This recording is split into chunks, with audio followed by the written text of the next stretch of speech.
guys. Kalat ng kwarto ko. Bang kalat. Kwarto ko to guys. Ayan, lahat kwarto ko yan. So, hindi ko lang nililinis kasi sino nandyan kayo. Nilinis ko na. Tsaka niya naman ako sa mga viewers ko na yan. Diyan yan. So, patuloy na ulit tayo kung dito. So, itong papel na ito, pinagsusulat ko. Pang may kailangan ako. Wait lang. Ayan, wait lang.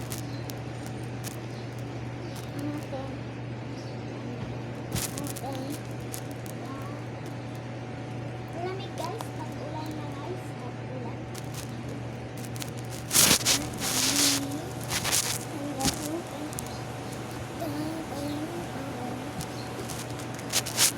Ay, sorry guys.